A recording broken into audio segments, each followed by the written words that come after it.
തെസ്സലോനിക്കർക്ക് എഴുതിയ രണ്ടാം ലേഖനം തെസ്സലോനിക്കർക്ക് എഴുതിയ രണ്ടാം ലേഖനം 2-ാം അധ്യായം അതിന്റെ 5 1 മുതൽ നമ്മൾ ഏകദേശം 6-7 വരെയുള്ള വാക്യങ്ങൾ നമ്മൾ ചിന്തിച്ചു. അധർമ്മത്തിന്റെ മർമ്മം ഇപ്പോഴേ വ്യാപരിക്കുന്നുണ്ട്, ഇതുവരെ തടുക്കുന്ന വഴിയിൽ നീങ്ങിപ്പോകാൻ മാത്രം വേണം. ഇനി നമ്മൾ അതിന്റെ ബാക്കിയുള്ള ഭാഗങ്ങളും നമുക്ക് ചിന്തിക്കാൻ കർത്താവിനെ ശരണപ്പെടുന്നു. ദൈവസന്നിധിയിൽ ആയിരിക്കുന്ന എല്ലാ പ്രിയപ്പെട്ടവർ മേലും ദൈവവചനത്തിന്റെ ചിന്തകള് അത് ആഴമായി മനസ്സിലാക്കാൻ ദൈവം എല്ലാവരെയും സഹായിക്കുമാറാകട്ടെ. നമുക്കറിയാം, നമ്മള് ഒരു ചോദ്യത്തിന്റെ ഉത്തരം എന്ന നിലയിലാണ് നമ്മൾ കഴിഞ്ഞ ആഴ്ച ചിന്തിച്ചത്. Why do many believe he will be A world ruler? എന്തുകൊണ്ടാണ് അങ്ങനെ നമ്മൾ കരുതുന്നത് ഈ ആന്റി ക്രൈസ്റ്റ് എന്തുകൊണ്ടാണ് ഒരു വേൾഡ് റൂളറായി ഒരു മനുഷ്യൻ തന്നെയായി വെളിപ്പെട്ടു വരും എന്ന് കരുതുന്നത് എന്നുള്ളതിന്റെ ഉത്തരം കണ്ടെത്തുവാൻ നമ്മൾ ഡാനിയേൽ പ്രവചന പുസ്തകത്തിൽ പോയി ചില വാക്യങ്ങൾ 7-8 അധ്യായങ്ങളിലെ വാക്യങ്ങൾ ചിന്തിച്ചു. ഞാൻ പറഞ്ഞിരുന്നു, വെളിപ്പാട് ദിവസം 12-13 അധ്യായങ്ങളും നമുക്ക് ചിന്തിപ്പാൻ ദൈവം അനുവദിച്ചാൽ നമ്മൾ ചിന്തിക്കുന്നതായിരിക്കുമെന്ന്. അപ്പം വീണ്ടും നമ്മൾ ഒന്നും കൂടെ ഈ ഭാഗം വായിച്ചിട്ട് തെസ്സലോനിക്ക് രണ്ട് ലേഖനം 2-ാം അധ്യായത്തിന്റെ ചില ഭാഗങ്ങൾ വായിച്ച് വീണ്ടും നമ്മുടെ ധ്യാനത്തിലേക്ക് കടക്കാൻ ഞാൻ ആഗ്രഹിക്കുന്നു. അതിന്റെ 7-ാമത്തെ വാക്യം, അധർമ്മത്തിന്റെ മർമ്മം ഇപ്പോഴേ വ്യാപരിക്കുന്നുണ്ട്, ഇതുവരെ തടുക്കുന്നവൻ വഴിയിൽ നിന്ന് നീങ്ങിപ്പോക മാത്രം വേണം, അപ്പോൾ അധർമ്മമൂർത്തി വെളിപ്പെട്ടു വരും. എന്നിട്ട് ഇവിടെ തന്നെ എഴുതിയേക്കുന്ന വാക്കുകൾ ശ്രദ്ധിക്കുക. അവനെ കർത്താവായ യേശു തന്റെ വായിലെ ശ്വാസത്താൽ ഒടുക്കി തന്റെ പ്രത്യക്ഷതയുടെ പ്രഭാവത്താൽ നശിപ്പിക്കും. അപ്പം നമ്മള് ഈ അധർമ്മത്തിന്റെ മർമ്മം എന്നുള്ളത് നമ്മൾ ചിന്തിച്ചു. അല്ലെങ്കിൽ ഇത്രയേ ഉള്ളൂ കാര്യം, lawlessness is already at work. അതാണ് നമ്മൾ അധർമ്മത്തിന്റെ മർമ്മം ഒന്നും നമ്മൾ കൺഫ്യൂസ് ആകാനായിട്ടൊന്നുമില്ല.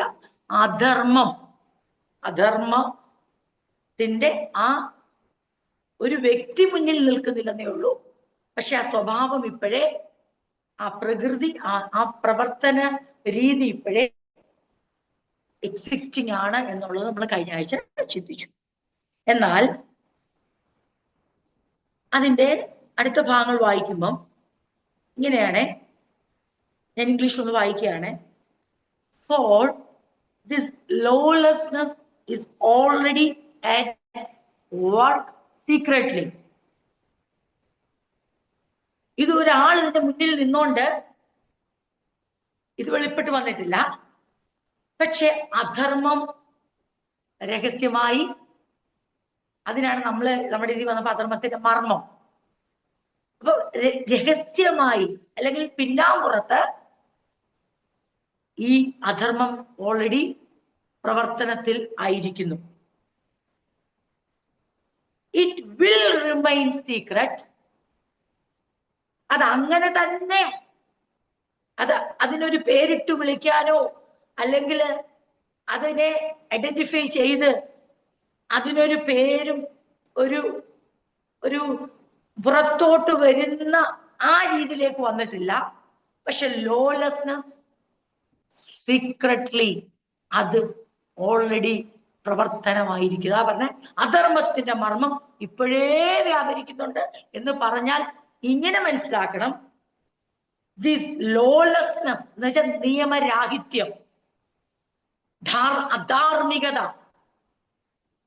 ദൈവത്തിന്റെ നിയമത്തിന്, ദൈവം ഉദ്ദേശിക്കുന്ന ധാർമ്മികമായ ആ ജീവിതത്തിന്, ദൈവഹിതപ്രകാരമുള്ള ജീവിതത്തിന് വിരുദ്ധമായി ഉള്ള, അതിനെ പൂർണ്ണമായും എതിരായി നിൽക്കുന്ന ആ പ്രവൃത്തി രഹസ്യമായി ഇപ്പോഴേ പ്രവർത്തനത്തിലായിരിക്കുന്നു. For this lawlessness is already what secretly. ഇനി and it will remain secret until the one who is holding it back steps out of the way. ഇത് തടുക്കുന്ന വ്യക്തി വഴിമാറുന്നതും വരെ it will remain secret. Secret എന്ന് പറഞ്ഞാൽ അതിന്റെ അർത്ഥം ഇറ്റ്സ് ഓൾറെഡി വർക്ക്. ഇപ്പോഴേ വ്യാപരിക്കണം എന്ന് പറഞ്ഞാൽ അതിന്റെ അർത്ഥം എന്തോ? ഇപ്പോഴേ പ്രവർത്തനക്ഷമമായിട്ടുണ്ട്. It's already at work. ഇനി അത് അങ്ങനെ തന്നെ സീക്രട്ടായി തന്നെ ഒരു മറയിൽ തന്നെ, ഒരു മറഞ്ഞിരുന്നു കൊണ്ട് തന്നെ അത് കണ്ടിന്യൂ ചെയ്യുക തന്നെ ചെയ്യും. എന്നിട്ട് നമുക്ക് എളുപ്പം മനസ്സിലാകാൻ എപ്പോ വരെയാണ് ദൈവത്തിന്റെ പരിശുദ്ധാത്മാവ് ഇതിന്റെ തടുക്കുന്ന വഴിയിൽ നിന്ന് മാറുമ്പോൾ എന്ത് സംഭവിക്കും? 8ാം വാക്യം നമ്മുടെ മലയാളത്തിൽ എഴുതിയിരിക്കുന്നത്, അപ്പോൾ അധർമ്മമൂർത്തി വെളിപ്പെട്ട് വരും. ഇംഗ്ലീഷിൽ ഇങ്ങനെയാണ്, then the man of lawlessness will be revealed. തിരുവനന്തപുരത്ത് അപ്പൊ വ്യക്തമാണത് അല്ലെ? then the man of lawlessness will be revealed. ആ അധർമ്മത്തിന്റെ മൂർത്തിഭാവമായിരിക്കുന്ന മനുഷ്യൻ മറ നീക്കി, അതൊരു മർമ്മമായി പിന്നെ നിൽക്കത്തില്ല, അതൊരു മറവിൽ നിൽക്കത്തില്ല. മറഞ്ഞിരിക്കുന്നതിനാ മർമ്മം എന്ന് പറയുന്നത്. സീക്രട്ടിനാണ് ഈ മർമ്മം എന്ന വാക്കുകൊണ്ട് അർത്ഥമാക്കുന്നത്. അത് മറ നീക്കി ആ മാൻ ഓഫ് ലോലെസ്നെസ്, മാൻ ഇംഗ്ലീഷിൽ എടുത്ത വാക്ക് പറഞ്ഞിട്ടുണ്ട്, then the man of law. മലയാളത്തിൽ പറയുന്നുണ്ട്, അപ്പോൾ അധർമ്മമൂർത്തി വെളിപ്പെട്ട് വരും, അവനെ കർത്താവായ യേശു. അപ്പം അവനെ. സോ രണ്ട് തമ്മിലുള്ള വ്യത്യാസം എന്തുവാ? ലോലെസ്നെസ്, അധർമ്മം, ദൈവത്തിന്റെ ഹിതത്തിന് വിരുദ്ധമായി ജീവിക്കുന്ന ജീവിതം, ആ പ്രവൃത്തി അത് മറവായി തന്നെ പ്രവർത്തിച്ച് തുടങ്ങിയിട്ടുണ്ട്. സമയമാവുമ്പോൾ ഇതിന്റെ മൂർത്തിഭാവമായിരിക്കുന്ന മനുഷ്യൻ അതെങ്ങനെയാണ് ആ മനുഷ്യനെ മുമ്പിൽ കൊണ്ടുവരുന്നത് നമുക്ക് വെളിപ്പാട് പുസ്തകത്തിൽ നിന്ന് നമുക്ക് ചിന്തിക്കാൻ പറ്റും. അധർമ്മമൂർത്തി അല്ലെങ്കിൽ മാൻ of lawlessness will be revealed. അപ്പൊ ഹിഡൻ അല്ലെങ്കിൽ കൺസീൽഡ് ആയിരിക്കുന്ന ഒരു കാര്യത്തിനാണ് നമ്മൾ മിസ്റ്ററി എന്ന് പറയുന്നത്. മർമ്മം, രഹസ്യം, സീക്രട്ട്. റിവീൽഡ് ആയി കഴിയുമ്പോൾ പിന്നെ അതിന് മറയില്ല, മുന്നിലേക്ക് വരികയാണ്. രണ്ട് കാര്യം വീണ്ടും പറയുന്നു. അധർമ്മം പ്രവർത്തിച്ചു തുടങ്ങിയിരിക്കുന്നു. ഇനിയും മുന്നോട്ട് വരാനുള്ളത് അത് സീക്രട്ട് ആയിട്ടാണ് നടക്കുന്നത്, അല്ലെങ്കിൽ അതിനൊരു മറയുണ്ട്. ഇനി മറ നീക്കി അധർമ്മത്തിന്റെ നമ്മുടെ അധർമ്മമൂർത്തി എന്ന് പറയുന്ന മനുഷ്യനെയാണ്. അധർമ്മമൂർത്തിയുടെ ഭാവമായിരിക്കുന്ന ആ മനുഷ്യൻ, മാൻ of lawlessness will be revealed. Curtain മാറും, മറ നീങ്ങും, അത് മുൻപോട്ട് വരിക തന്നെ ചെയ്യും.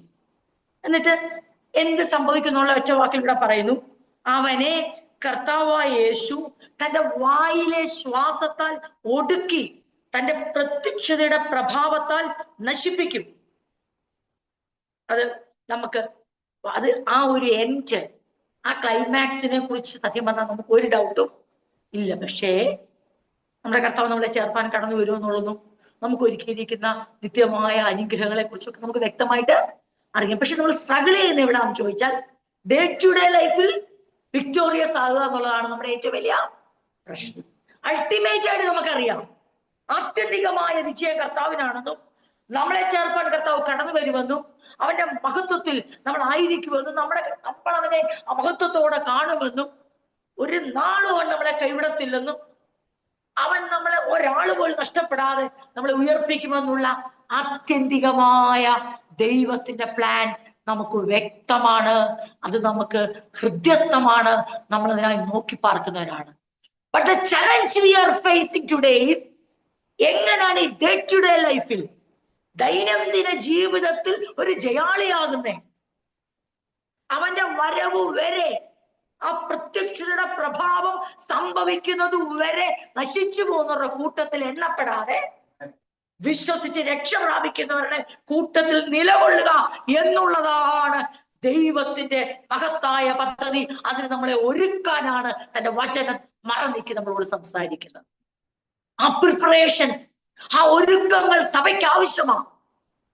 സഭ രഹസ്യമായുള്ളതും സഭയോട് പറയും, അതെപ്പോ വെളിപ്പെടുമെന്ന് സഭയോട് പറയും. കാരണം സഭ അറിഞ്ഞിരിക്കണം, സഭയ്ക്ക് ആത്യന്തികമായ ലക്ഷ്യമുള്ളവരാ. സഭയ്ക്ക് ആത്യന്തികമായ വിജയം ആർക്കെന്ന് വ്യക്തമായിട്ട് അറിയാം. സഭ കാത്തിരിക്കുന്നത് സംഭവിക്കുമെന്നും അറിയാം.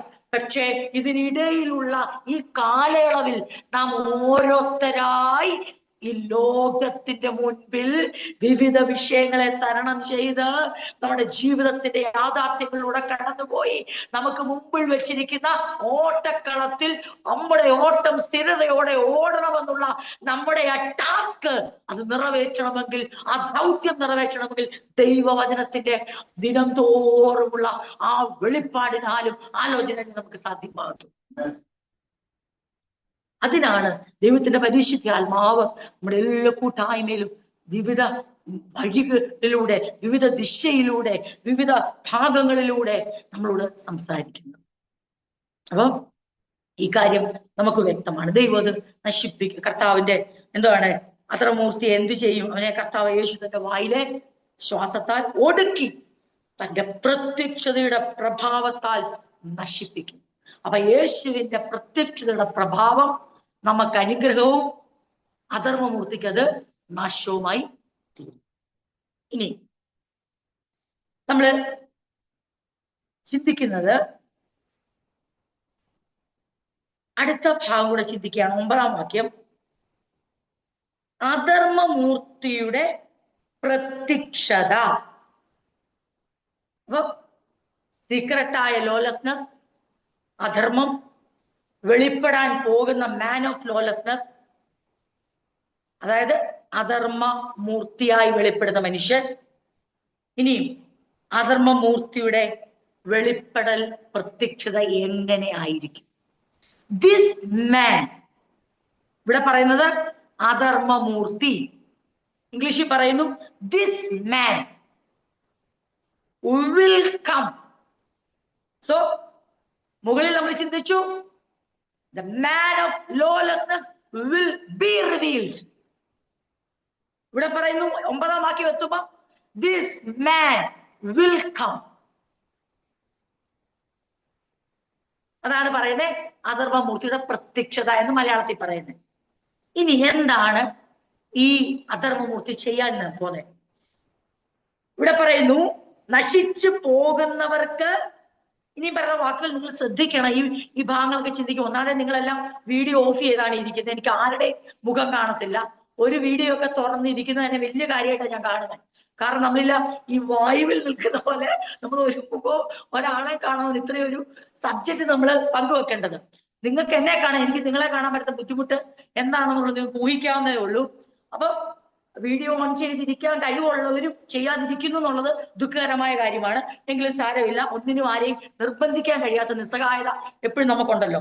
അപ്പം ദൈവത്തിനും നിങ്ങൾക്കും അറിയാം നിങ്ങളിൽ എത്ര പേർക്ക് വീഡിയോ ഓൺ ചെയ്ത് ഈ മീറ്റിംഗിൽ ഇരിക്കാം, ഓഫ് ചെയ്തിരിക്കാം. ഇതൊക്കെ നിങ്ങൾക്കും ദൈവത്തിനും മാത്രമേ അറിയത്തുള്ളൂ. ഓക്കെ, അപ്പം ഈ വാക്യങ്ങൾ വായിക്കുമ്പം നമ്മുടെ ഹൃദയങ്ങളിൽ അതിന്റെ ഒരു ലളിതമായ വിശദീകരണം നമുക്കുണ്ടെങ്കിൽ മാത്രമേ നമുക്ക് ഈ കാര്യങ്ങളെ റിലേറ്റ് ചെയ്യാൻ കഴിയത്തുള്ളൂ. അപ്പൊ വീണ്ടും ഞാൻ പറയുന്നു, അധർമ്മത്തിന്റെ മർമ്മം ഇപ്പോഴേ വ്യാപരിക്കുന്നുണ്ട് എന്ന് പറഞ്ഞാൽ അർത്ഥം അധർമ്മം ഇപ്പോഴേ നടക്കുന്നുണ്ട്. ദൈവത്തിന് എതിരായി നടക്കുന്ന ആ ജീവിതം രീതികൾ, ആ പ്രവർത്തന രീതികൾ അത് നടന്നുകൊണ്ടേ ഇരിക്കുന്നു. ഇനിയും വെളിപ്പെടാൻ പോകുന്നത് അധർമ്മ മൂർത്തി അല്ലെങ്കിൽ മാൻ ഓഫ് ലോലെസ്നെസ് വെളിപ്പെടും. അതിന്റെ സമയമാണ് പറഞ്ഞത്. തടുക്കുന്നവൻ വഴിയിൽ നിന്ന് മാറിപ്പോണം. മൂന്നാമത്, ഈ മാൻ ഓഫ് ലോലെസ്നെസിന്റെ അല്ലെങ്കിൽ അധർമ്മ മൂർത്തിയുടെ പ്രത്യക്ഷത എങ്ങനെ ആയിരിക്കും? അത് ആരെ ലക്ഷ്യം വെച്ചായിരിക്കും? അത് എപ്രകാരമായിരിക്കും? അധർമ്മമൂർത്തിയുടെ പ്രത്യക്ഷത നശിച്ചു പോകുന്നവർക്ക്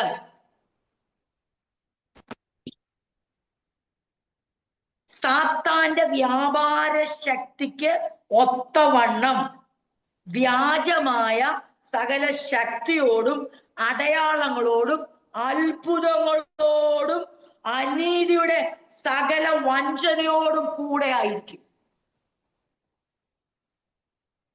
അപ്പൊ 9ാമത്തെ വാക്യം നമുക്ക് ചിന്തിക്കേണ്ടത് ആവശ്യമാണല്ലോ. This man will come. Man of lawlessness will be revealed and he will come. എന്തായിരിക്കും എന്റെ പ്രത്യേകത? To do the work of Satan. നമ്മളിവിടെ വായിച്ച ഭാഗം സാത്താന്റെ വ്യാപാര ശക്തിക്ക് ഒത്തമാണ്. ഇതെങ്ങനെയാണ് കൂടെ നമ്മൾ വെളിപ്പാട് പുസ്തകത്തിൽ നിന്ന് നമ്മൾ ചിന്തിക്കും. എന്താണ്?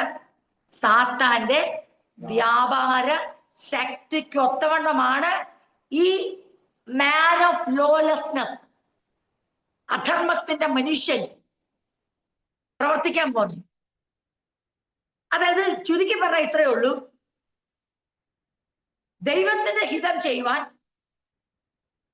ദൈവത്തെ പ്രസാദിപ്പിക്കുവാൻ, പിതാവിന്റെ ഇഷ്ടം ചെയ്യുവാൻ പുത്രൻ ഇറങ്ങി വന്നു. അധർമ്മമൂർത്തി സാത്താന്റെ ഇഷ്ടം ചെയ്യുവാൻ, സാത്താന്റെ ശക്തിയാൽ അവനെ പ്രസാദിപ്പിക്കുവാൻ, അവന്റെ വേല ചെയ്യുവാൻ. അതാ ഇംഗ്ലീഷിൽ പറഞ്ഞേക്കണേ, he will come to do the work of Satan. യേശു പറഞ്ഞു, പിതാവേ നീ എന്നെ ഏൽപ്പിച്ച വേല ഞാൻ തികച്ചിരിക്കുന്നു. തന്നെ ഏൽപ്പിച്ച വേല മനുഷ്യപുത്രൻ, the son of man reveal ആയി. മനുഷ്യപുത്രൻ വെളിപ്പെട്ടു. എന്നിട്ട് പിതാവിന്റെ ഇഷ്ടം ചെയ്തു. ഇവിടെ എഴുതി വെച്ചിരിക്കുന്നു, മാൻ ഓഫ് ലോലെസ്നെസ് ഇതാ വെളിപ്പെടാൻ പോകുന്നു. അവൻ ആരുടെ വേലയാ ചെയ്യാൻ പോകുന്നേ? സാത്താന്റെ വേല. അതിന് നമ്മുടെ ട്രാൻസ്ലേഷനിൽ എഴുതിയിരിക്കുവാണ്, സാത്താന്റെ വ്യാപാര ശക്തിക്ക് ഒത്തവണ്ണം എന്ന് പറഞ്ഞാൽ അവന്റെ എയിം എന്ന് ചോദിച്ചാൽ, ഈ അധർമ്മമൂർത്തി എന്ന് പറയുന്ന, നമ്മൾ പറഞ്ഞല്ലോ ഇതൊരു വേൾഡ് റൂളർ എന്ന് നമ്മൾ കരുതുന്നു. അതിന്റെ ചിന്ത, അതിന് ആധാരമായിരിക്കുന്ന ഭാഗങ്ങൾ നമ്മൾ ഡാനിയേൽ പുസ്തകത്തിൽ നിന്നും ചിന്തിച്ചു, വെളിപ്പാട് പുസ്തകം നമ്മൾ ചിന്തിക്കാൻ പോകുന്നു. അതിന്റെ നടുക്കായിട്ട് നമ്മൾ നിൽക്കുകയാണ്. നമുക്ക് നമ്മുടെ പഠന വിഷയമായിരിക്കുന്ന തെസ്സലോനിക്ക ലേഖനത്തിൽ നിന്നുകൊണ്ട് നമ്മൾ മുന്നോട്ടും പുറകോട്ടും പോകുന്നു. He will come. The man of lawlessness will come. അവൻ ആരുടെ വേല ചെയ്യാൻ പോകുന്നേ? To do the work of Satan. എന്നിട്ട് എങ്ങനെയാ ചെയ്യാൻ പോകുന്നറിയോ? With counterfeit power and signs and miracles. അപ്പം അവന് ശക്തിയുണ്ട്. യേശു ചെയ്ത പോലെ അവൻ അടയാളം ചെയ്യും, അത്ഭുതവും ചെയ്യും. പക്ഷെ ഇപ്പുറത്തൊരു വാക്ക് എഴുതിയിട്ടുണ്ട്, കൗണ്ടർഫീറ്റാ, വ്യാജമാ, കള്ളമാ, പോഷ്ക. ഇതാണ് നമ്മൾ മനസ്സിലാക്കാൻ ഈ തിരുവനഭാതി നമുക്ക് ലഭിക്കുന്ന വളരെ വളരെ വേഗത്തിൽ നമുക്ക് മനസ്സിലാക്കാൻ പറ്റുന്ന കാര്യങ്ങളാണ് ഈ ചിന്തിച്ചുകൊണ്ടിരിക്കുന്നത്.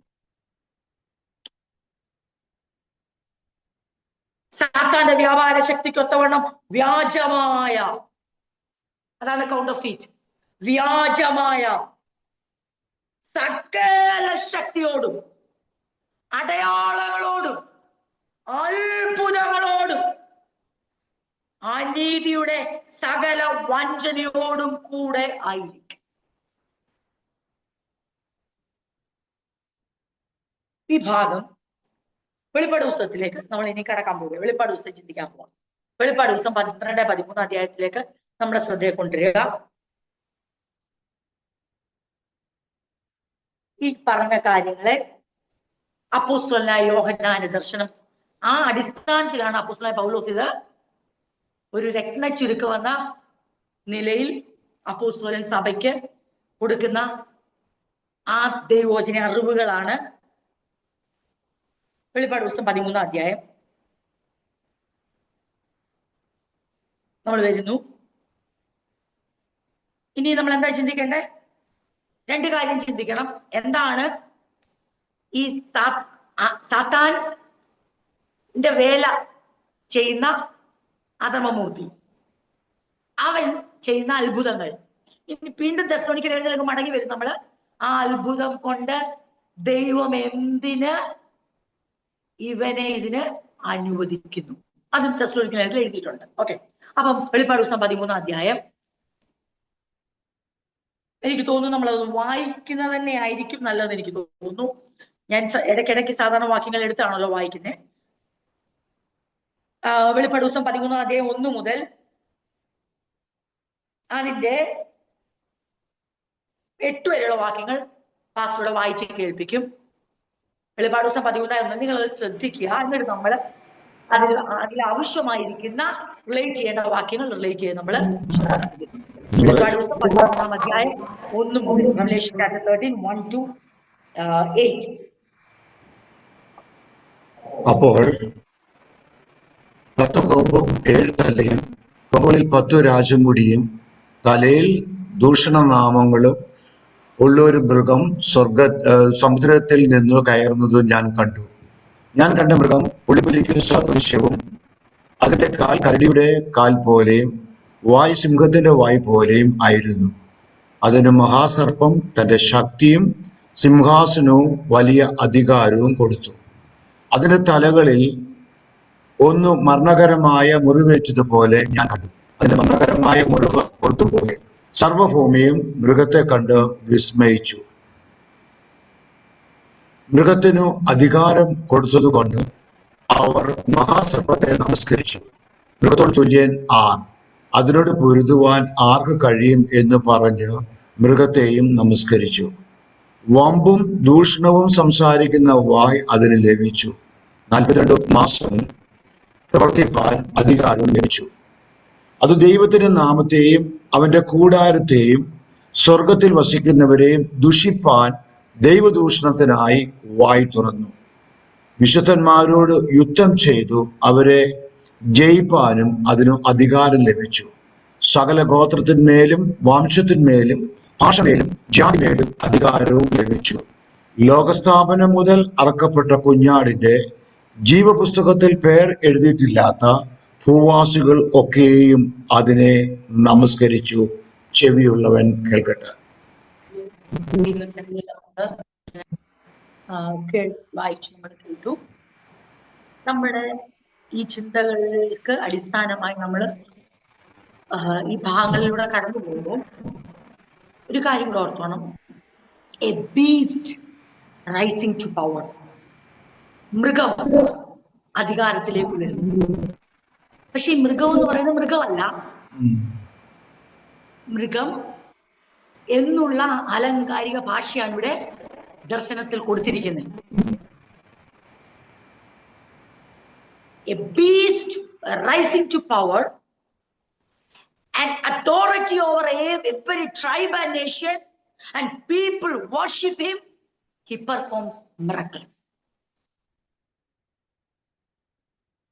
ഈ കാര്യം വെളിപ്പാട് പുസ്തകം 13 നമ്മൾ വായിച്ചു. ഇനി ഒരു എളുപ്പത്തിൽ മനസ്സിലാകാൻ വേണ്ടി ഈ കൊമ്പും മൃഗവും എന്നുള്ളത് ഒരു ചെറിയ സൂചന നമ്മുടെ ഉള്ളിൽ വരാൻ വേണ്ടി ഡാനിയേൽ പുസ്തകം 7:24 7:17 വായിക്കുമ്പോൾ നമുക്ക് മനസ്സിലാവും ഈ ദർശനത്തിന്റെ ആ രീതി എന്താണ് എന്നൊന്ന് മനസ്സിലാക്കാൻ വേണ്ടി മാത്രം. ഞാൻ ഇനി ഡാനിയേൽ പുസ്തകത്തോട് അധികം പോകാൻ ആഗ്രഹിക്കുന്നില്ല, കാരണം വെളിപ്പാട് പുസ്തകത്തിൽ നമുക്ക് പറയാനുണ്ട്. ഡാനിയേൽ പുസ്തകം 7-ാം അധ്യായം ഞാൻ തന്നെ അത് വായിക്കാം. 24-ാം വാക്യം ഇങ്ങനെയാണ്: ഈ രാജ്യത്തിനുള്ള 10 കൊമ്പുകളോ എഴുന്നേൽപ്പാനിരിക്കുന്ന 10 രാജാക്കന്മാര് ആകുന്നു. അപ്പം മനസ്സിലായി കൊമ്പ് എന്നുള്ള ഭാഷ ഉപയോഗിക്കും. ഇനി മൃഗങ്ങളെ കുറിച്ച് പറയുമ്പോൾ 7:17 ആ 4 മഹാമൃഗങ്ങൾ ഭൂമിയിൽ ഉണ്ടാകുവാനിരിക്കുന്ന 4 രാജാക്കന്മാരാകുന്നു. ഞാനൊരു മനസ്സിലാക്കാൻ വേണ്ടി ഇത് പറയുന്നത്, കാരണം ദാനിയേലിനും എന്താണ് ഇത് സംഭവിച്ചേക്കുന്നത്? 8:19 ഡാനിയേൽ 8:19 8:19 പറയുന്നുണ്ട്, കോപത്തിന്റെ അന്ത്യകാലത്തിങ്കൽ സംഭവിപ്പാനിരിക്കുന്നത് ഞാൻ നിന്നെ ഗ്രഹിപ്പിക്കും. അത് അന്ത്യകാലത്തേക്കുള്ളതല്ലോ. അപ്പൊ ഡാനിയേൽ കാണുന്നത് അന്ത്യകാലത്തേക്കുള്ള ദർശനം ആണ്. അപ്പൊ മൃഗം കൊമ്പെന്ന് പറയുമ്പോൾ a beast rising to power എന്ന് പറയുമ്പോൾ ഇതെല്ലാം രാജാക്കന്മാരെ അധികാരത്തെ രാജ്യത്തെയാണ് സൂചിപ്പിക്കും. അത് നിങ്ങൾക്ക് ഉറപ്പാകാൻ വേണ്ടിയാണ് ഞാൻ ഈ ഭാഗം വായിച്ചത്. ഡാനിയേൽ 7:17 ആ 4 മൃഗങ്ങൾ ഭൂമിയിൽ ഉണ്ടാകുവാനിരിക്കുന്ന 4 രാജാക്കന്മാരാകുന്നു. വീണ്ടും വായിച്ചത് 7:24 വായിച്ചത്, ഈ രാജ്യത്തു നിന്നുള്ള 10 കൊമ്പുകളോ എഴുന്നേൽപ്പാനിരിക്കുന്ന 10 രാജാക്കന്മാര് ആകുന്നു. 23 പറയുന്നു, അവൻ പറഞ്ഞത് 4-ാമത്തെ മൃഗം ഭൂമിയിൽ 4-ാമതായി ഉത്ഭവിക്കാനുള്ള രാജ്യം തന്നെ. അപ്പൊ ചുരുക്കി പറഞ്ഞാൽ, നമ്മൾ മടങ്ങി വെളിപ്പാട് ദിവസത്തിലേക്ക് വരുന്നു, പറഞ്ഞാൽ കൊമ്പ്, മൃഗം, ഈ ആലങ്കാരികമായ ഭാഷകൾ ഉപയോഗിക്കുമ്പോൾ അവിടെ രാജാവിനെയോ രാജ്യത്തെയോ മനുഷ്യനെയോ അവിടെ സൂചിപ്പിക്കുന്നു. അതുകൊണ്ട് ഒരു മൃഗം അധികാരത്തിലേക്ക് വരുന്നു പറയുമ്പോൾ മൃഗം അധികാരത്തിലേക്ക് വരുന്നു എന്നല്ല അതിന്റെ അർത്ഥം. ദർശനത്തിൽ ആ യോഹന്നാൻ കാണുന്ന കാഴ്ചയാണ്. അപ്പോൾ 10 കൊമ്പും 7 തലയും, കൊമ്പുകളിൽ 10 രാജമുടിയും തലയിൽ ദൂഷണനാമങ്ങളുള്ള ഒരു മൃഗം സമുദ്രത്തിൽ നിന്ന് കയറുന്നത് ഞാൻ കണ്ടു. എന്നിട്ട് ആ മൃഗം എങ്ങനെയാ? പുള്ളിക്ക് സദൃശ്യ കാൽ, കരടിയുടെ കാൽ പോലെ, വായ് സിംഹത്തിന്റെ വായ് പോലെ ആയിരുന്നു. ഇനി നമ്മൾ എന്താ ചിന്തിക്കാൻ പോലെ സബ്ജക്റ്റ് ഞാൻ നിൽക്കുന്നുണ്ട്, നിങ്ങൾ എന്നോട് അത് ശ്രദ്ധിക്കുക. എന്താണ് ഈ സാത്താന്റെ വ്യാപാര ശക്തിക്കൊത്തവണ്ണം, അല്ലെങ്കിൽ എങ്ങനെയാണ് ഇത് കൈമാറ്റപ്പെടുന്നത്? ഈ മാൻ ഓഫ് ലോലെസ്നെസ്, അത് ഈ മൃഗം, ഈ beast, Antichrist, man of lawlessness എല്ലാം ഒന്നാം. എങ്ങനെയാണ് ഇവന് സാത്താന്റെ ആ അധികാരം ലഭിക്കുക? അതിവിടെ വ്യക്തമായിട്ട് എഴുതിയിട്ടുണ്ട്. 2-ാം വാക്യം 13, വെളിപ്പാട് ദിവസം 13, 2-ന്റെ അവസാന ഭാഗം. അതിന്, ആ മൃഗത്തിന്, മഹാസർപ്പം തന്റെ ശക്തിയും സിംഹാസനവും വലിയ അധികാരവും. അപ്പൊ നമുക്കൊരു ചോദ്യം വരും, ആരാണ് ഈ മഹാസർപ്പം? അതിന് ഉത്തരവുണ്ട്. 12-ാം അധ്യായം 9-ാം വാക്യം, റെവലേഷൻ ചാപ്റ്റർ 12 വേഴ്സ് 9. ഞാൻ ഇവിടെ വായിക്കാം. ഭൂതലത്തെ മുഴുവൻ തെറ്റിച്ച് കളയുന്ന പിശാചും സാത്താനും എന്ന മഹാസർപ്പമായ പഴയ പാമ്പിനെ ഭൂമിയിലേക്ക് തള്ളിക്കളയും. വെളിപ്പാട് പുസ്തകം 20-ാം അധ്യായം അതിന്റെ 3-ാം വാക്യത്തിൽ പറയുന്നു, 2-ാം വാക്യം 2-3, അവൻ പിശാചും സാത്താനും എന്നുള്ള പഴയ പാമ്പായ ദൂതൻ വന്നിട്ട് പാമ്പായ മഹാസർപ്പത്തെ പിടിച്ച് 1000 ആണ്ടേക്ക് ചെങ്ങല ഇട്ടു. 20-ന്റെ വെളിപ്പാട് ദിവസം 20-ന്റെ 7 പറയുന്നു, 1000 ആണ്ട് കഴിയുമ്പോഴോ സാത്താനെ തടവിൽ നിന്ന് അഴിച്ചുവിടും. അപ്പൊ ഈ വാക്യങ്ങളിൽ നിന്നൊക്കെ നമുക്ക് മനസ്സിലായി ആരാണ് ഈ മഹാസർപ്പം. 13-ാം അധ്യായം അതിന്റെ 2-ാം വാക്യം വീണ്ടും വായിക്കുന്നു, അതിന്റെ അവസാന ഭാഗം. അതിന്, ആ മൃഗത്തിന്, യോഹന്നാൻ ദർശനത്തിൽ കണ്ട 10 കൊമ്പും 7 തലയും, കൊമ്പുകളിൽ 10 രാജമുടി, തലയിൽ ദൂഷണനാമങ്ങളുമുള്ള ആ സമുദ്രത്തിൽ നിന്ന് കയറി വരുന്ന മൃഗം ഇങ്ങനെയാണെന്ന് പറഞ്ഞിട്ട് ആ മൃഗത്തിന്, മഹാസർപ്പം എന്ത് ചെയ്യാണ്? തന്റെ ശക്തിയും സിംഹാസനവും വലിയ ഇതിനാണ് പറയുന്നത് സാത്താന്റെ വ്യാപാര ശക്തിക്ക് ഒത്തവണ്ണം. To do the work of Satan. സാത്താൻ അധികാരം കൊടുക്കുക. ഇത് വായിക്കുമ്പോ ഇതിനകത്ത് പല കാര്യങ്ങൾ ഇതിനകത്ത് അടങ്ങിയിട്ടുണ്ടെങ്കിലും നമ്മൾ കഴിഞ്ഞ ആഴ്ച ചിന്തിച്ച് നിർത്തിയ ഒരു കാര്യം ഇതിനകത്തുണ്ട്. ഇവന്റെ ആരാധന കൊതി, ഇവനെ എല്ലാവരും നമസ്കരിക്കണം എന്നുള്ള ആഗ്രഹം ഇവിടെ നടക്കുക. എങ്ങനെ നടന്നു? ഈ മാൻ ഓഫ് ലോലെസ്നെസ്സിന്, അല്ലെങ്കിൽ അധർമ്മമൂർത്തിക്ക്, അല്ലെങ്കിൽ എതിർ ക്രിസ്തുവിന്, അല്ലെങ്കിൽ മൃഗത്തിന്. Beast is equal to Antichrist, is equal to man of sin. എന്ത് ലഭിക്കുമെന്നറിയാവോ? സാത്താന്റെ വേല ചെയ്യാൻ സീക്രട്ടായി അവൻ നടത്തിക്കൊണ്ടിരുന്ന പണി, കർത്തന്റെ പുറകിൽ നിന്ന് അവൻ കളിച്ച കളി ഇനി എവിടേക്ക് വരികയാ? അവൻ സ്റ്റേജിലേക്ക് വരികയാ. അതിനാ ആരെയാ നിർത്തുന്നേ? എതിർ ക്രിസ്തു, അല്ലെങ്കിൽ മാൻ ഓഫ് സിൻ, ലോലെസ്നെസ് അല്ലെങ്കിൽ ബീസ്റ്റ് മുന്നിൽ കൊണ്ടുവന്നു. എന്നിട്ട് എന്ത് ചെയ്യുകയാണ്? മഹാസർപ്പം അല്ലെങ്കിൽ സാത്താൻ തന്റെ, ഞാൻ ആ വാക്യങ്ങൾ വായിച്ചപ്പോൾ നിങ്ങൾക്ക് ക്ലിയർ ആണല്ലോ, ഞാൻ ക്ലിയർ ആയിട്ടൊന്ന് വായിച്ചു. തന്റെ ശക്തിയും തന്റെ സിംഹാസനവും വലിയ അധികാരവും ഈ ബീസ്റ്റിന് കൊടുത്തു, അല്ലെങ്കിൽ ആന്റി ക്രൈസ്റ്റ് കൊടുത്തു, അല്ലെങ്കിൽ അധർമ്മമൂർത്തിക്ക്. എന്റെ ഉദ്ദേശം കേട്ടോ, അടുത്ത വായിക്കുമ്പോഴാ മനസ്സിലാകുന്നു ഇവന്റെ ഉദ്ദേശം. ഇവരെന്തു വേണം? നമസ്കാരം, ആരാധന വേണം. നടന്നോ ഇല്ലയോ? ഇവിടെ വായിക്കുമ്പോ ഒരു കാര്യം നമ്മൾ വായിച്ചു കേട്ടല്ലോ, അതിന്റെ തലകളിൽ ഒന്ന്, ഈ മൃഗത്തിന്റെ തലകളിൽ ഒന്ന് മരണകരമായ മുറിവേറ്റതുപോലെ ഞാൻ കണ്ടു. അതിന്റെ മരണകരമായ മുറിവ് പുറത്തുപോയി. പെട്ടെന്ന് അടുത്ത കേട്ടെ, സർവ ഭൂമിയും മൃഗത്തെ കണ്ട് വിസ്മയിച്ചു. എത്ര പെട്ടെന്നാ ആൾക്കാർ അട്രാക്റ്റഡ് ആയേ. വശീകരണം നടന്നവിടെ. നമ്മളെപ്പോഴും ഇത് ചിന്തിക്കുമ്പോ ഓർത്തോണം, നമ്മുടെ കർത്താവ് ആരെയും വശീകരിച്ചുമില്ല. ഇങ്ങനെ പറഞ്ഞവൻ സ്വന്തത്തിലേക്ക് വന്നു, സ്വന്തമായവരോ അവനെ കൈക്കൊണ്ടില്ല. എത്ര അത്ഭുതങ്ങൾ അവൻ ചെയ്താലും, എത്ര അടയാളങ്ങൾ ചെയ്താലും, എത്ര വീര്യപ്രവൃത്തി ചെയ്താലും ഉടനെ ചോദിക്കും, ഞങ്ങൾ നിന്നെ വിശ്വസിക്കണം, നീ എന്ത് അടയാളം? എന്നെ ഈ ഭാഗം ധ്യാനിച്ചപ്പോ ദൈവത്തിന്റെ ആത്മാവിന്റെ ഉള്ളിൽ ഒരു ചിന്ത തന്നു. എന്താണെന്നറിയാമോ? യേശു അതെ 5 അപ്പം കൊണ്ട് 5000 വരെ പോഷിപ്പിച്ച് ഇറങ്ങി വരുമ്പോൾ, അതെ തന്റെ പ്രവർത്തികളെ പറയുമ്പോൾ പരീക്ഷമാർ ചോദ്യം ചോദിക്കുന്നുണ്ട്, നിന്നെ കണ്ട് വിശ്വസിക്കുന്ന അടയാളം, നീ ആകാശത്തിൽ നിന്ന് ഒരടയാളം കാണിച്ചതാ.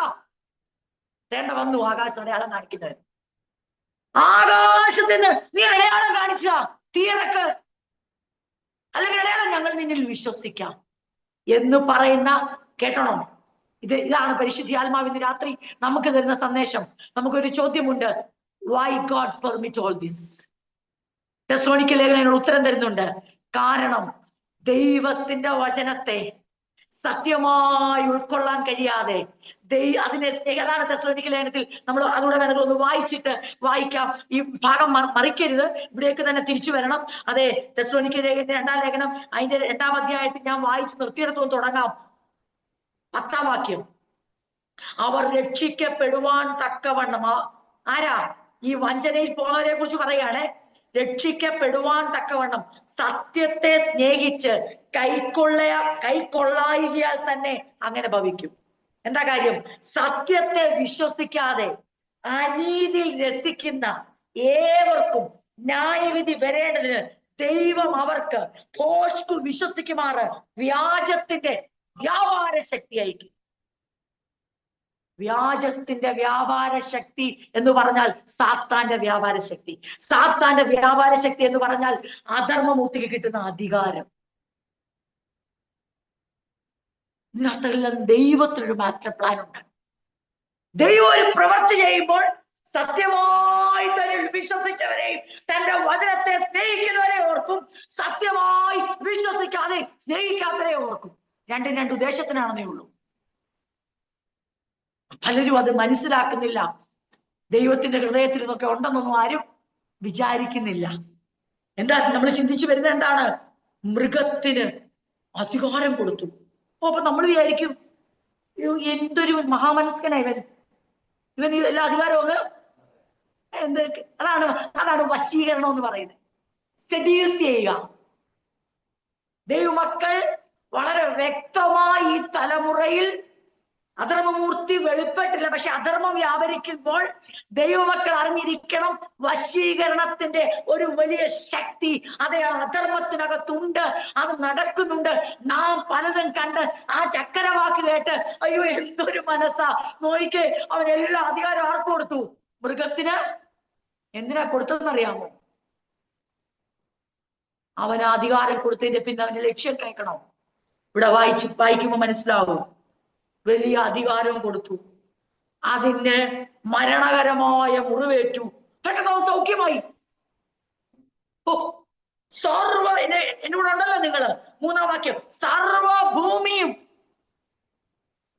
മൃഗത്തെ കണ്ട് വിസ്മയിച്ചു. 4-ാം വാക്യത്തിലാണ് അതിന്റെ സാത്താന്റെ മഹാമനസ്കതയാണോ വശീകരണമാണോ എന്ന് അറിയുന്നേ. മൃഗത്തിന് അധികാരം കൊടുത്തത് കൊണ്ട് അവർ, അതായത് സർവ ഭൂമിയും മഹാസർപ്പത്തെ നമസ്കരിച്ചു. എവിടെ കിട്ടിയപ്പോ നമസ്കാരം? സാത്താന് നമസ്കാരം. അവന്റെ പ്ലാൻ മനസ്സിലായോ? സകല അധികാരവും സിംഹാസനവും ശക്തിയും ബീസ്റ്റിന് കൊടുത്തപ്പോൾ, അല്ലെങ്കിൽ അധർമ്മമൂർത്തിക്ക് കൊടുത്തപ്പോൾ, ആന്റി ക്രൈസ്റ്റ് കൊടുത്തവനെ മുന്നിൽ നിർത്തുമ്പോൾ, വാസ്തവത്തിൽ നമസ്കാരം എങ്ങോട്ടാ പോന്നേ? അവൻ കൊതിച്ചതാണ് സർവഭൂമി അവനെ വണങ്ങണമെന്ന്. ഒന്നുകൂടെ വായിക്കുന്നു, 4-ാം വാക്യം, 13:4. മൃഗത്തിന് അധികാരം കൊടുത്തത് കൊണ്ട് അവർ, ആരാണ് അവർ? ഇവന്റെ മരണകരമായ മുറിവ് പുറത്തു പോയത് കണ്ട് വിസ്മയിച്ച സർവഭൂമി. അവർ മഹാസർപ്പത്തെ, അതായത് പിശാചും സാത്താനും എന്ന മഹാസർപ്പത്തെ നമസ്കരിച്ചു. എന്നിട്ട് ആ വാക്കുകൾ നിങ്ങൾ ശ്രദ്ധിച്ചോണം. നാം ദൈവത്തെ കുറിച്ച് മാത്രം മഹത്വം പറയുന്ന വാക്കുകൾ, ദൈവത്തിന് മാത്രം കൊടുക്കുന്ന പുകഴ്ചയുണ്ടല്ലോ. നമ്മുടെ ദൈവത്തെ പോലെ വലിയ ദൈവം ആരുള്ളൂ എന്ന് പറയുമ്പോ സാത്താന് സഹിക്കത്തില്ലത്. അതവനിപ്പൊ കേൾക്കാൻ തുടങ്ങുക. മൃഗത്തോട് തുല്യനാർ, അതിനോട് പൊരുതുവാൻ ആർക്ക് കഴിയുമെന്ന് പറഞ്ഞ് മൃഗത്തെയും നമസ്കരിച്ചു.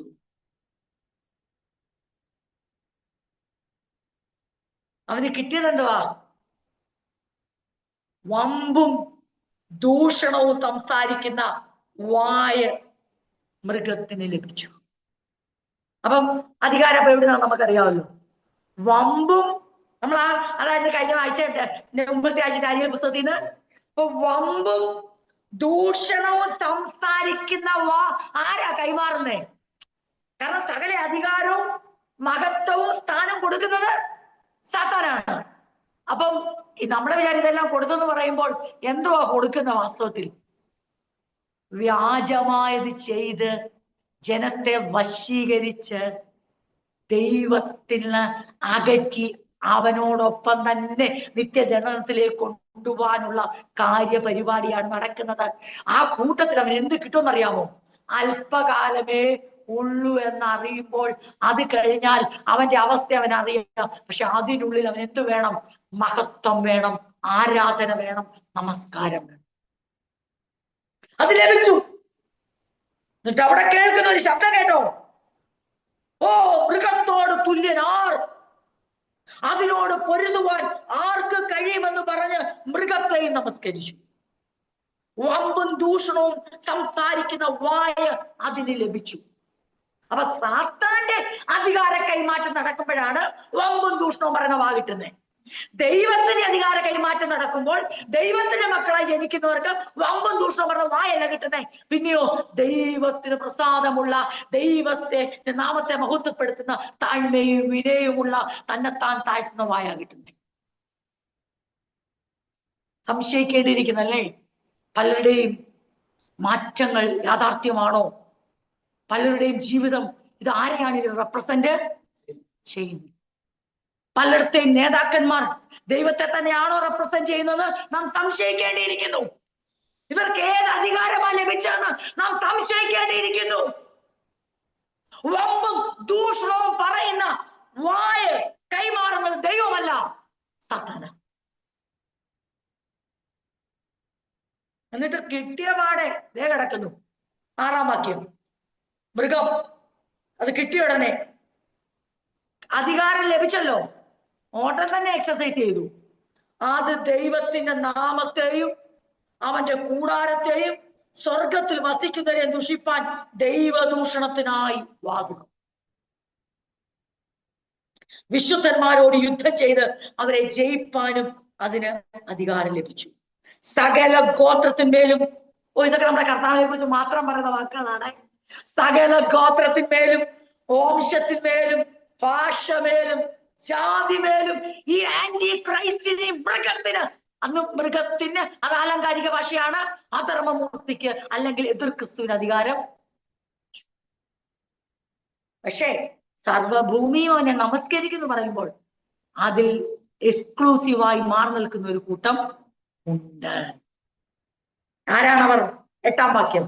ലോക സ്ഥാപനം മുതൽ അറുക്കപ്പെട്ട കുഞ്ഞാടിന്റെ ജീവപുസ്തകത്തിൽ പേരെഴുതിയിട്ടില്ലാത്ത ഭൂവാസികളൊക്കെയും അതിനെ നമസ്കരിക്കും. അപ്പൊ ജീവന്റെ പുസ്തകത്തിൽ പേരെഴുതിയിട്ടുള്ള അതെ എഴുതിയിട്ടുള്ള ഭൂവാസികളല്ല, പിന്നെയോ പേർ എഴുതിയിട്ടില്ലാത്ത ചുരുക്കി പറഞ്ഞാൽ പിശാചേ, സാത്താനെ, നീ എത്ര കൊതിച്ചാലും നിനക്ക് ദൈവത്തിന്റെ സത്യത്തെ സ്നേഹിച്ച് വചനത്തെ അനുസരിക്കുന്ന ആരാധന നിനക്ക് ഒരിക്കലും കിട്ടത്തില്ല. നിനക്ക് കിട്ടുന്ന ആരുടെ ആരാധനയാണെന്നറിയാമോ? ദൈവവചനത്തിന്റെ സത്യത്തെ വിശ്വസിക്കാതെ, അനുസരിക്കാതെ, അതിനെ സ്നേഹിക്കാതെ നാശത്തിലേക്ക് നീങ്ങുന്നവരെ ആണ് ദൈവം അതിനെ ഏൽപ്പിച്ചു കൊടുക്കുന്നത്. ഈ ഭാഗങ്ങൾ ചിന്തിക്കുമ്പോൾ നമുക്ക് 13-ാം വാക്യത്തിലൂടെ വന്ന് നമ്മുടെ ചിന്തകളെ കൺക്ലൂഡ് ചെയ്യാൻ എനിക്ക് കഴിയുമെന്ന് ഞാൻ കരുതുന്നു. ഞാൻ നിങ്ങളോട് പറഞ്ഞ വാക്ക്, യേശു അത്ഭുതങ്ങൾ ചെയ്തപ്പോൾ, അടയാളങ്ങൾ ചെയ്തപ്പോൾ ഈ സത്യത്തെ വിശ്വസിക്കാൻ കഴിയാത്തവര് ആകാശത്ത് നിന്ന് അടയാളം ചോദിച്ചു. അവർക്ക് വേണ്ടത് മറ്റു പലതുമായിരുന്നു. അവരേത് കൂട്ടത്തിലുള്ളവരാന്ന് അറിയാമോ? നമ്മൾ വായിച്ച തെസ്സലോനിക്ക ലേഖനത്തിലെ അതേ ആൾക്കാർ, സത്യത്തെ വിശ്വസിക്കാത്തവർ, ദൈവവചനം ആകുന്ന സത്യത്തെ, കർത്താവ് അരുളി ചെയ്യുന്ന വചനത്തെ വിശ്വസിക്കാത്തവർ, അനീതി രസിക്കുന്നവർ, രക്ഷിക്കപ്പെടുവാൻ തക്കവണ്ണം സത്യത്തെ സ്നേഹിക്കുകയോ അതിനെ കൈക്കൊള്ളുകയോ ചെയ്യാത്തവർക്ക് അവരെന്ത് സംഭവിക്കുന്നറിയാമോ? അവർ ഈ സാത്താന്റെ ഈ അധികാരത്താലും ശക്തിയാലും അത്ഭുതത്താലും അവർ വഞ്ചിക്കപ്പെടും. അപ്പൊ നമസ്കാരം ആരംഭിക്കുന്നു. മഹാസർപ്പത്തിന് നമസ്കാരം. പിന്നെ അത് കഴിഞ്ഞോ? അധികാരം കൊടുത്തവന് നമസ്കാരം, അധികാരം കിട്ടിയവന് നമസ്കാരം. എല്ലാരും അങ്ങ് ആർത്തിയാ, നമസ്കാരത്തിനങ്ങ് ആർത്തിയാ. കിട്ടിയ സമയം കൊണ്ട് എല്ലാരും നമസ്കാരം സ്വീകരിക്കുക. സാത്താൻ പോരട്ടെ പോരട്ടെ പോരട്ടെ. തന്റെ പുത്രനോട്, ദൈവത്തിന്റെ പുത്രൻ മനുഷ്യപുത്രനായി വന്നപ്പോ ചോദിച്ചതാ, ഞാൻ കഴിഞ്ഞ ആഴ്ചയും പറഞ്ഞു, കിട്ടിയില്ല. കേട്ടോണം, ദൈവത്തിന്റെ പുത്രനായ യേശുവിനോട്, മനുഷ്യപുത്രനായി അവതരിച്ച യേശുവിനോട് പല പരിപാടി നോക്കിയിട്ട് നടന്നില്ലെങ്കിൽ അവന്റെ രക്തത്താൽ വീണ്ടെടുക്കപ്പെട്ട ഒരു ദൈവവൈതലിന്റെയും ആരാധന അവൻ ലഭിക്കത്തില്ല, ഒരു നമസ്കാരവും ലഭിക്കത്തില്ല. ആരെയാണ് ലഭിക്കുന്നത് ചോദിച്ചാൽ, സത്യത്തെ വിശ്വസിക്കുന്നവരുടെയല്ല, സത്യത്തെ വിശ്വസിക്കാത്തവരുടെ, സത്യത്തെ സ്നേഹിക്കുന്നവരുടെയല്ല, സത്യത്തെ സ്നേഹിക്കാത്ത, ദൈവത്തെയും ദൈവത്തെ സ്നേഹിക്കുകയും വിശ്വസിക്കുകയും ചെയ്യുന്നവന്റെ നമസ്കാരം നീ എത്ര കൊതിച്ചാൽ നിനക്ക് കിട്ടത്തില്ല. കാരണം നമ്മൾ ആ ക്രിസ്തുവിന്റെ മാതൃകയാ പിന്തുടരുന്നത്. ദൈവം ഏകനാകുന്നു, അവനെയല്ല മറ്റൊരാളെ ആരാധിക്കാൻ, അവനെ മാത്രമേ, ദൈവമായ കർത്താവിനെ മാത്രമേ ആരാധിക്കാവെന്ന് പറഞ്ഞ യേശുവിന്റെ മക്കളാണ് നമ്മൾ. നാം അത്ഭുതങ്ങളെ അല്ല സ്നേഹിച്ച്. ഒരു കാര്യം ഇന്ന് രാത്രി ദൈവത്തിന്റെ ആത്മാവ് നമ്മളെ വചനത്തിലൂടെ ഓർപ്പിക്കുന്നത് കേട്ടോണം. വചനം നമുക്ക് ആഹാരമായി, പഥ്യമായി, നമുക്ക് സൗണ്ട് ഡോക്ടറിനായി, അത് നിർമ്മലമായ വചനമായി നമുക്ക് തരുമ്പോൾ നമ്മൾ അതിനെ സ്നേഹിക്കാതെ, അതിൽ വിശ്വസിക്കാതെ അത്ഭുതങ്ങളെ, അടയാളങ്ങളെ പുറകെ പോയാൽ ദൈവം വ്യാജത്തിൽ നമ്മളെ വിട്ടുകളയും. അത് ദൈവം ഇവിടെ ചെയ്തെടുക്കുക. കർത്താവ് എന്ത് ചെയ്യുകയാണ്? ഇവിടെ പറഞ്ഞ വാക്ക് കേട്ടോണം. 11-ാമത്തെ തേണ്ട അടുത്തൊരു മൃഗം കയറി വരുന്നു. മറ്റൊരു മൃഗം ഭൂമിയിൽ നിന്ന് കയറുന്നത് ഞാൻ കണ്ടു. 13:11. അതിന് കുഞ്ഞാടിനുള്ളതുപോലെ 2 കൊമ്പുണ്ടായിരുന്നു. ഭയങ്കര ഇമിറ്റേഷൻ പരിപാടി ഇവിടെ നടക്കുന്നത്. എങ്ങനെ ഭൂവാസികളെ തെറ്റിക്കാം, അതിനെല്ലാം പരിപാടി ഇവിടെ ഉണ്ടെന്ന ഈ പറഞ്ഞതിന്റെ അർത്ഥം. അക്ഷരത്തിൽ കൊമ്പുണ്ടെന്നല്ല ഇതിനർത്ഥം. കൊമ്പുണ്ടായിരുന്നു. ഞാൻ പറഞ്ഞത് ആലങ്കാരിക ഭാഷയാണ്. എന്നിട്ട് അടുത്ത വാക്ക് നിങ്ങൾ ശ്രദ്ധിച്ചേ, ഒട്ടും മോശമല്ല. അത് മഹാസർപ്പം എന്ന പോലെ സംസാരിച്ചു. അപ്പൊ ഇവരെല്ലാം ആരുടെ വേലക്കാരാ? സാത്താന്റെ. എന്തിനാ പറയുന്നത്? സാത്താന്റെ വ്യാപാര ശക്തിക്ക് അവൻ കൈമാറിയ അധികാരത്തിനും ശക്തിക്കും ഒത്തവണ്ണം പ്രവർത്തിക്കാൻ ആൾക്കാർ ഇവിടെ റെഡിയായി കഴിഞ്ഞു. അത് 1-ാമത്തെ മൃഗത്തിന്റെ, നമ്മൾ ഇത്രയും നേരം ചിന്തിച്ചുകൊണ്ടിരുന്ന മൃഗത്തിന്റെ അല്ലെങ്കിൽ മുമ്പാകെ അതിന്റെ അധികാരം എല്ലാം നടത്തി ഭൂമിയെയും അതിൽ വസിക്കുന്നവരെയും മരണകരമായ മുറിവ് പുറത്തുപോയ 1-ാം മൃഗത്തെയും നമസ്കരിക്കുമാറാക്കും. ചുരുക്കി പറഞ്ഞാൽ ഇവർ അങ്ങോട്ടും ഇങ്ങോട്ടും നമസ്കരിക്കാനുള്ള എല്ലാ മാർഗവും ഭൂവാസികളുടെ നമസ്കാരത്തിന് ഇവർ മൂന്നും കൂടെ അങ്ങ് ഒത്തു. 13-ാം വാക്യം. അത് മനുഷ്യർ കാണെ ആകാശത്ത് നിന്ന് ഭൂമിയിലേക്ക് തീ ഇറങ്ങുമാറ് വലിയ അടയാളങ്ങൾ പ്രവർത്തിക്കുകയും മൃഗത്തിന്റെ മുമ്പിൽ പ്രവർത്തിപ്പാൻ തനിക്ക് ബലം കിട്ടിയ അടയാളങ്ങളെ കൊണ്ട് ഭൂവാസികളെ തെറ്റിക്കുകയും വാളാൽ മുറിവേറ്റിട്ടും ജീവിച്ച മൃഗത്തിന് പ്രതിമ ഉണ്ടാക്കുവാൻ ഭൂവാസികളോട് പറയുകയും ചെയ്യും. എനിക്ക് തോന്നുന്നു ഈ ഭാഗം ഞാൻ നിർത്താൻ ആഗ്രഹിക്കുന്നു.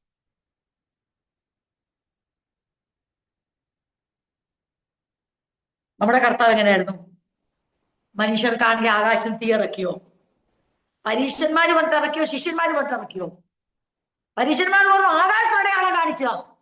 കർത്താവ് മുഖത്തേക്ക് ചോദിച്ചു, വ്യഭിചാരവും കോട്ടമുള്ള തലമുറയെ.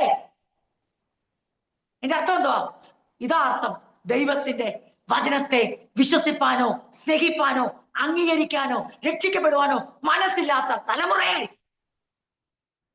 ശിഷ്യന്മാർ തങ്ങളുടെ ഹൃദയത്തിന് മുറിവേറ്റപ്പോൾ തങ്ങളുടെ ഗുരുവിനെ അപമാനിച്ചു. ശമര്യ വഴി യെരൂശലേമിലേക്ക് പോകാൻ പാടില്ല. യെരൂശലേമിൽ തിരിച്ച് ശമര്യ വഴി അങ്ങോട്ട് പോകാം, കഫർനഹൂമിലേക്ക് പോകാം. പക്ഷെ കഫർനഹൂമിന്ന് ശമര്യ വഴി യെരൂശലേമിൽ പോകാൻ ഞങ്ങൾ സമ്മതിക്കത്തില്ല. അതുകൊണ്ട് ഈ വഴി പോകാൻ പറ്റുന്ന പറഞ്ഞപ്പം നമ്മുടെ ഇടിമക്കളായ യോഹന്നാനും യാക്കോബും പറഞ്ഞു, ഗുരു നമുക്ക് ആകാശത്ത് തീ ഇറക്കി ഇവരെ അങ്ങ് നശിപ്പിച്ചു. കർത്താവ് എടുത്ത വായി ചോദിച്ചു, നിങ്ങൾ ഏത് ആത്മാവിന് അധീനം? ചുരുക്കി പറഞ്ഞാൽ നമ്മുടെ പ്രാണപ്രിയന്റെ അവന്റെ മഹത്വം, അവന്റെ നീതി, അവന്റെ സൗമ്യത, അവന്റെ വ്യക്തിത്വം, അവന്റെ കരുണ, അവൻ ചെയ്ത ഓരോ അത്ഭുതങ്ങളും അതിന്റെ പിന്നിൽ വ്യാപരിച്ചത് അവന്റെ സ്നേഹവും കരുണയുമാണ്. ദൈവത്തിന്റെ കരുണയിലും മനുഷ്യരോടുള്ള സ്നേഹത്തിലും ഒരു മനുഷ്യനെ പോലും അത്ഭുതം ചെയ്ത് തന്റെ പിൻപേ കൂട്ടാൻ യേശു ചെയ്തില്ല. പക്ഷെ യേശു ദൈവപുത്രനാണെന്ന് വെളിപ്പെട്ടിട്ട് അവർ വിശ്വസിക്കുമ്പോൾ മാത്രമാണ് അവർക്ക് അവനെ അനുഗമിക്കാൻ കഴിയുന്നത്. പറിച്ച് ഇവിടെ നമ്മൾ കാണുന്നു, എന്താണ് ഇവിടെ വായിക്കുന്നത്? അത് മനുഷ്യർ കാണെ ആകാശത്ത് നിന്ന് ഭൂമിയിലേക്ക് തീ ഇറങ്ങുമാറ് വലിയ അടയാളങ്ങൾ പ്രവർത്തിക്കുകയും. ഈ വാക്കാണ് നമ്മൾ മടങ്ങി വരുന്നു. നമ്മുടെ വാക്കുകൾ ഇവിടെ നിർത്തുന്നു. 2 തെസ്സലോനിക്കർ നമ്മൾ വായിച്ചത് എന്താ? 9-ാം വാക്യം. അഥർവമൂർത്തിയുടെ പ്രത്യക്ഷത നശിച്ചു പോകുന്നവർക്ക്. അത് നമ്മൾ പ്രത്യേകമായി ഓർത്തോണം. ഞാനിത് ഇംഗ്ലീഷ് വായിച്ച് കൺക്ലൂഡ് ചെയ്യാൻ പോവാണ്. He will use every kind of evil deception. ഈ ആന്റിക്രൈസ്റ്റ് അവന് അധികാരം ലഭിച്ചിരിക്കുക. എല്ലാ തിന്മയുടെയും വഞ്ചനയുടെയും വഴി അവൻ ഉപയോഗിക്കും. എന്താണെന്നറിയോ? To fool those. വിട്ടുകളാക്കണം. ആരെയാണെന്നറിയോ അവൻ വഞ്ചിക്കുന്നേ? Those on their way to destruction. നാശത്തിന്റെ പാതയിൽ സഞ്ചരിക്കാൻ സ്വയം തീരുമാനമെടുത്തവർ. എങ്ങനെ അവർ തീരുമാനമെടുത്തേ? നാളെ മുതൽ ഞാൻ നാശത്തിന്റെ പാതയിൽ സഞ്ചരിക്കുകയാണെന്ന് പറഞ്ഞല്ല. പിന്നെയോ, ഇന്ന് എനിക്ക് അവന്റെ വചനം വേണ്ടാൻ തീരുമാനിക്കുന്നതെല്ലാം നാശത്തിന്റെ പാതയിലാണ് സഞ്ചരിക്കുന്നത്. ഞാൻ തീരുമാനം എടുക്കുന്നു, ഞാൻ നാളെ മുതൽ നാശത്തിന്റെ പാതയിൽ സഞ്ചരിക്കും എന്ന് പറഞ്ഞ ആരും പോത്തില്ല. പിന്നെയോ എങ്ങനാ പോന്നെ? എനിക്ക് ഈ സത്യവചനം വേണ്ടെന്നേ, എനിക്ക് അങ്ങനെ ഇപ്പൊ രക്ഷിക്കപ്പെടണ്ടെന്നേ, എനിക്ക് അങ്ങനെ ഇപ്പൊ പാപമോചനം വേണ്ട. നിങ്ങൾ പറയുന്ന യേശുവിലൂടെ മാത്രമുള്ള രക്ഷയൊന്നും എനിക്ക് അംഗീകരിക്കാൻ പറ്റത്തില്ലെന്നേ. യേശു കാൽവറിയിൽ മരിച്ചെന്ന് നിങ്ങൾ പറയുന്നു. എന്താ തെളിവ്? ഈ സത്യത്തെ എങ്ങനെ വിശ്വസിക്കും? ഇതിനെ എങ്ങനെ അംഗീകരിക്കും? എങ്ങനെ സ്നേഹിക്കും എന്ന് പറഞ്ഞ് വേണ്ട എന്ന് വെക്കുന്നതിനെ കുറിച്ചാ പറയുന്നത്. Those on their way to destruction. നാശത്തിന്റെ പാത സ്വയം തെരഞ്ഞെടുത്തു എന്ന് പറഞ്ഞാൽ അർത്ഥം യേശുവിനെ വേണ്ട, രക്ഷകനെ വേണ്ട, ഈ സത്യം എനിക്ക് വേണ്ട എന്ന് പറഞ്ഞ് തങ്ങളുടെ വഴിയെ തിരിയുന്നവരെ വേദപുസ്തകം പറയുന്നു. Those on their way to destruction. നാശത്തിലേക്ക് സ്വയം വഴി തെരഞ്ഞെടുത്തവർ. അവരെയാണ് ഇവൻ വശീകരിക്കുന്നതും വ്യാജം കൊണ്ട് കൊടുക്കുന്നതും. ബിക്കോസ് അതിന്റെ കാരണം പറയാം. ഞാൻ ഓൾറെഡി ഇതിപ്പോ അത് പറഞ്ഞു കഴിഞ്ഞു. They refuse to love and accept the truth that would save them. അവരെ രക്ഷിപ്പാൻ പ്രാപ്തിയുള്ള ആ സത്യം അത് വേണ്ട, അവരതിനെ വെറുക്കുകയും നിരസിക്കുകയും ചെയ്ത കാരണത്താൽ അവർ സാത്താന്റെ ഈ വ്യാപാര ശക്തി കണ്ട് അവർ വഞ്ചിക്കപ്പെടും. So God will cause them to be greatly deceived. വളരെ അധികം വഞ്ചിക്കപ്പെടാൻ ദൈവം, ഇങ്ങനെ തന്നെ പറയുന്നത്, ദൈവം കാരണമാക്കും. And they will believe these lies. ഈ കള്ളങ്ങളെല്ലാം അവരങ്ങ്, ഏത് കള്ളമാണ്? കള്ളം എന്ന് പറഞ്ഞാൽ ആരും കള്ളം പറയത്തില്ല. വ്യാജമായ എല്ലാ അത്ഭുതങ്ങളും കണ്ടില്ലേ, അയ്യോ ആ മുറിവ് പുറത്തത് കണ്ടില്ലേ, അയ്യോ നിങ്ങൾ അറിഞ്ഞോ ആകാശത്തിൽ നിന്ന് തീയിറക്കിയ കണ്ടില്ലേ, ആ അത്ഭുതങ്ങൾ കണ്ടില്ലേ, ആ അടയാളങ്ങൾ കണ്ടില്ലേ, നമസ്കരിക്കാം നമസ്കരിക്കാം നമസ്കരിക്കാം നമസ്കരിക്കാം. ദൈവം അതിനനുവദിക്കും. Then they will be condemned. അവരെ ദൈവം ശിക്ഷ വിധിക്കും. എന്തിനാണെന്നറിയോ? For enjoying evil rather than believing the truth. സത്യം വിശ്വസിക്കുന്നതിനേക്കാളും അധികം തിന്മയെ ആസ്വദിച്ചത് കൊണ്ട്. എന്റെ വാക്കുകൾ നിർത്തുന്നതിന്റെ സമയം വളരെ വേഗത്തിൽ മുന്നോട്ട് പോയിരിക്കുന്നു. കണ്ണുകളെ അടയ്ക്കാം, പ്രാർത്ഥിക്കാം. പ്രിയരെ, ഇന്ന് രാത്രി നാം നമ്മുടെ നിലപാട് ഉറപ്പിക്കേണ്ട രാത്രിയാണ്. എന്ത് ശിക്ഷാവിധി അവർ കൊടുക്കുന്നറിയാമോ? എന്തുകൊണ്ടറിയാമോ? അവർ തിന്മയെ ആസ്വദിച്ചിട്ട് സത്യത്തിൽ വിശ്വസിക്കാൻ കഴിയാതെ തിന്മയിൽ രസിച്ചവരോട് കർത്താവ് തീർക്കുന്ന ഒരു കണക്ക് കൂടെയാണിത്. ഈ രാത്രി ദൈവത്തിന്റെ പരിശുദ്ധാത്മാവ് നമ്മളെ ഓർപ്പിച്ച നല്ല വചനങ്ങൾക്കും ദൈവിക ആലോചനകൾക്കുമായി നമുക്ക് ദൈവത്തെ സ്തുതിച്ചുകൊണ്ട് നമുക്ക് നമ്മുടെ ഹൃദയങ്ങളെ ശോധന കഴിക്കാം. നമ്മൾ നിൽക്കുന്ന അടിസ്ഥാനങ്ങളെ ഉറപ്പിക്കാം. ഈ വചനങ്ങളെ ഒന്ന് ഗ്രഹിക്കാം. ഇതിനെ ഒന്ന് മനസ്സിലാക്കാം. നമുക്ക് എന്തെങ്കിലും കേട്ടും കണ്ടും അവിടെ അത് നടന്നു, ഇവിടെ ഇത് നടന്നു, അവരത് ചെയ്തു, അവരിത് ചെയ്തു എന്ന് പറയുന്ന കണ്ട് വ്യാജത്താൽ വശീകരിക്കപ്പെടേണ്ടതല്ല നമ്മൾ. പിന്നെയോ സത്യത്തെ സ്നേഹിച്ച് സത്യത്തെ വിശ്വസിച്ച് ക്രിസ്തുയേശുവിന് വേണ്ടി ഉറച്ചു നിൽക്കേണ്ട തലമുറയാണ് നമ്മൾ. അതിനായി ദൈവം നമ്മളെ വിളിച്ച് വേർതിരിച്ചിരിക്കുന്നു. ആർക്കെങ്കിലും ഡൗട്ട് ഉണ്ടെങ്കിൽ ഇന്ന് രാത്രി ആ ഡൗട്ട് മാറുവാനാണ് ദൈവം സംസാരിച്ചത്. Why God permit this? ദൈവം എന്തുകൊണ്ട് ഇത് അനുവദിക്കുന്നു? വ്യക്തമായ ഉത്തരം. കാരണം ദൈവം അവരോട് പറയും, ഞാൻ നിങ്ങൾക്ക് രക്ഷയുടെ വഴി തുറന്നപ്പോൾ നിങ്ങൾ തിന്മയിലാണ് കൂടുതൽ സന്തോഷിച്ചത്. അതുകൊണ്ട് ഇത് എനിക്ക് നിങ്ങളോടുള്ള പ്രതികാരം തന്നെയാണ്, എനിക്ക് നിങ്ങളോടുള്ള കണക്ക് തീർപ്പ് തന്നെയാണ്. അതുകൊണ്ട് നിങ്ങൾ ആഗ്രഹിച്ചില്ലേ ആകാശത്തു നിന്നൊരടയാളം, നിങ്ങൾ ആഗ്രഹിച്ചില്ലേ തീ അങ്ങ് ഇറങ്ങിയാൽ, നിങ്ങൾ ആഗ്രഹിച്ചില്ലേ ഈ മുറിവങ്ങ് പുറത്താൽ, നിങ്ങൾ ആഗ്രഹിച്ചില്ലേ ഇതങ്ങ് ചെയ്താൽ, നിങ്ങൾക്ക് വചനത്തെ സ്നേഹിപ്പാനോ അംഗീകരിപ്പാനോ വചനമാവുന്ന യേശുവിനെ ഉൾക്കൊള്ളാനോ കഴിയാത്തതുകൊണ്ട് നിങ്ങൾ കൊതിച്ചത് വേണ്ട നിങ്ങളുടെ മുമ്പിൽ ചെയ്യുന്നു. തന്നെത്താനങ്ങ് എന്താ പറയണ്ടേ, നാശത്തിലേക്ക് യാത്ര തീരുമാ നിങ്ങൾ അങ്ങ് എൻജോയ് ചെയ്തു, നിങ്ങൾ അതങ്ങ് ആസ്വദിച്ചു, നിങ്ങൾ അങ്ങ് ആനന്ദിച്ചു. ഇതൊരു നമസ്കാരമല്ല, അങ്ങോട്ടും ഇങ്ങോട്ടും നിങ്ങൾ കൈമാറിക്കൂ. സാത്താനുള്ളത് ഒന്നാം മൃഗത്തിന്, രണ്ടാം മൃഗത്തിന്, അതായത് എല്ലാം ആ കൂട്ടായ്മ, പിശാചെന്ന മഹാസർപ്പവും ഒന്നാമത് വരുന്ന അതേ ആ ബീസ്റ്റും മൃഗവും രണ്ടാമത്തെ, ചുരുക്കി പറഞ്ഞാൽ ആ ഒന്നിച്ചുള്ള ആ കൂട്ടത്തിന് വേണ്ട നമസ്കാരമെല്ലാം നിങ്ങൾ ആവോളം കൊടുത്തോ. കാരണം നിങ്ങൾക്ക് എന്നെയും വേണ്ട, എന്റെ വചനത്തെയും വേണ്ട. എന്നെ സ്നേഹിപ്പാനും എന്റെ വചനത്തെ സ്നേഹിപ്പാൻ നിങ്ങൾ തയ്യാറല്ലാത്തതുകൊണ്ട് നിങ്ങളുടെ കണ്ണിന് ഇമ്പമായതും നിങ്ങൾക്ക് കേൾക്കുമ്പോൾ പെട്ടെന്ന് ഹൃദയം വശീകരിക്കപ്പെടുന്ന ഹൃദയ ഉടമകളായതുകൊണ്ട് അത് തന്നെ നിങ്ങളുടെ മുമ്പിൽ വെക്കുന്നു. നിങ്ങൾ സത്യത്തെ സ്നേഹിക്കാതെ തിന്മയെ ആസ്വദിച്ചുകൊണ്ട് അത് നിങ്ങളുടെ ശിക്ഷാവിധിയാണ്. ഇന്ന് രാത്രി നമുക്ക് ഭയപ്പെടാതെ ദൈവവചനത്തിൽ ആശ്രയിക്കാം, ഹൃദയങ്ങളെ ഉറപ്പിക്കാം. നമുക്ക് ഒരുമിച്ച് പ്രാർത്ഥിക്കാം. ഈ വചനങ്ങളാൽ ദൈവം നമ്മെ അനുഗ്രഹിക്കും.